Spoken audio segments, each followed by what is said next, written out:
be thinking about. How did that make you feel? If it was anything other than pure disgust, you're in too deep. I'm sorry, buddy. Do you know what is the best part about falling in love with a new show? Discovering the fandom.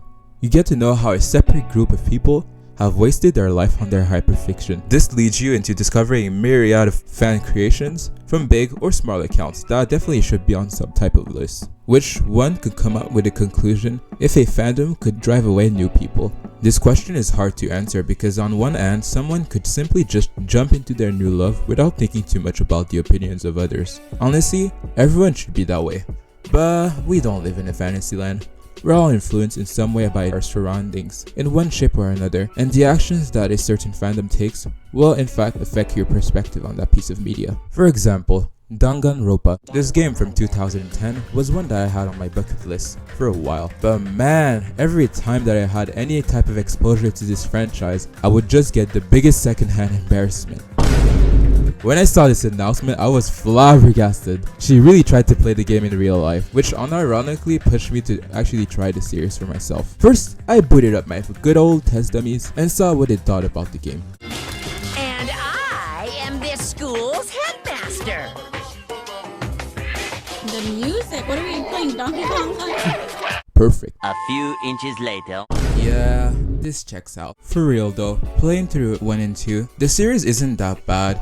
But my point about having a strong reputation persisted, since I had to confirm from people outside the fandom just to make sure if this wasn't a mistake, which adds barrier to entry. Having a really hyper-fixated fandom isn't always a bad thing though. Look at my little husband, my cutie patootie. His fans are notorious for being some of the most out-of-pocket glazers of all time. But this doesn't really stop new people from enjoying the man. It's all about keeping a balance between the hyper people and the classy people. I feel like this phenomenon only happens when a fandom starts to expand so much that it starts to leave its target audience. Attack on Titan fans were pretty chill honestly, until they learned fascism. Demon Slayer fans were fine until you tell them that other shows exist. Breaking Bad fans will swear to you that Walt did nothing wrong. And you fans need to go to the nearest psych ward because their taste is not safe for the public. The expansion of a fandom is most of the time good for conversation, but all it takes is a few rotten apples to ruin the rest. What also interests me is how some fandoms will react negatively about the introduction of new people. For example, with the end of Jujutsu Kaisen coming soon, many manga leakers have been talking about transitioning to other fandoms to release their leaks, with the notorious Kagurabachi being a big target.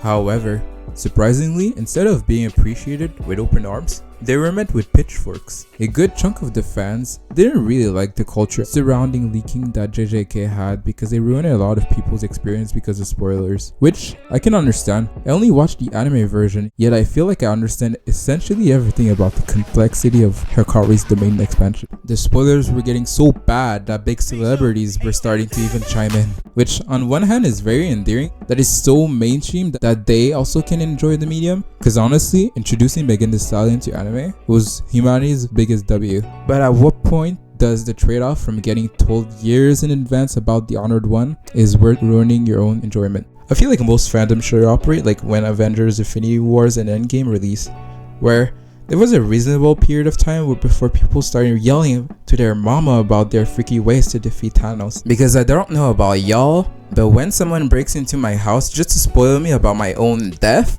I'd be low-key contemplating if I should send them to an all-expense-paid trip to North Korea or send them straight to Diddy and Epstein's new collaboration. It just makes me wonder how people in the 1800s reacted to spoilers, cause I bet if you ruined their enjoyment of the new Mozart drop, they would send you straight to the guillotine expeditiously and without even warning your family with a messenger bird. This video is not an advocacy for gatekeeping, cause I feel like the people that huddle their favorite piece of media like a baby need to seriously drink some water, cause I know your pee is the laser beam at this point. I'm especially talking about the guys that are quizzing the shorties as soon as they learn that they follow similar interests with them. Like, my guy, can't you see that you're scaring the hoes away? Stop! I feel like people are scared to be viewed as a fake fan because of these random encounters with these Dark Souls fiends. They be hosting actual Twitter scenarios and be expecting people to react like they're oomfies on Twitter. Like, no, little man, asking someone what's Goku's last name will only earn you a trip to the hospital. I don't think that gatekeeping solves the issue, because the question is about introducing new fans regardless of the fandom's nonsense. The only solution that I can come up with are free lobotomies at the counter, but that's just me. Tell me in the comments your better solutions before I start enforcing mine.